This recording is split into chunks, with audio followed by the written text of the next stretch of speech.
सदा दिता मैं लेकिन शकूर एहसन तेरे नाल मेरी एक जरिए ना कि मैं आया इस वास्ते कि तो मैं अच्छी पठवार ही सुनागा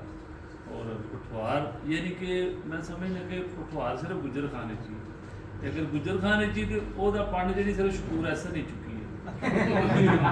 इतना अच्छा इतना ही दहेज अभी मैं कोई 20 साल हो गए मैंने गुजर खान पहले अतर मोहम्मद अजीज साहब अल्लाह जाती करे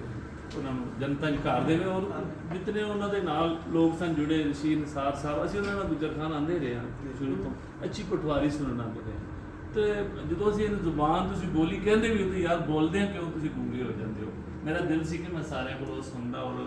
मेरे कंन तरस गए उन्होंने सुनने वास्ते तो बड़ा चंगा लगा तो आके शायरी मुशायरे उत्थे चलते रहते सी सुनाते लेकिन मैं इतने सुनने सिर्फ पठवारी तौर पर आया लेकिन बहुत कम जिवें वो कहते हैं आटे च लून के बराबर इन्नी कुछ सुनी तो बड़ी अच्छी उर्दू लिखने वाले लोग ने ਅਸੀਂ ਕਹਿੰਦੇ ਇੱਕ ਗੱਲ ਤੈਅ ਕਰ ਲਓ ਕਿ ਯਾਰ ਅਸੀਂ ਲਿਖਣਾ ਕੀ ਹੈ ਅਸੀਂ ਕਿਹੜੀ ਰਹਿਤਲ ਦੇ ਆ ਕਿਹੜੇ ਨਸੇਬ ਨਾਲ ਕਿੱਥੇ ਸੀ ਰਹਿੰਦੇ ਆ ਜਿਤਨਾ ਇਹ ਤੋਂ ਤੇਲ ਤੇ ਗੈਸ ਨਿਕਲਦੀ ਨਾ ਗੁਜਰ ਖਾਨ ਤੋਂ ਇਤਨੀ ਤੇ ਪਟਵਾਰੀ ਨਿਕਲਣੀ ਚਾਹੀਦੀ ਹੈ ਇਤਨੀ ਲਿਖਣੀ ਚਾਹੀਦੀ ਉਹ ਹਰ ਇੱਕ ਜਿਹੜਾ ਨਾ ਉਰਦੂ ਤੁਸੀਂ ਇੱਕ ਸੁਣਾਉਂਦੇ ਹੋ ਫਿਰ ਤੁਸੀਂ ਪਟਵਾਰੀ ਆਪਣੀ ਇੱਕ ਜਗ੍ਹਾ ਕਾਇਮ ਕਰ ਲਓ ਅਸੀਂ ਇੱਕ ਜਗ੍ਹਾ ਰੱਖੀਏ ਨਾ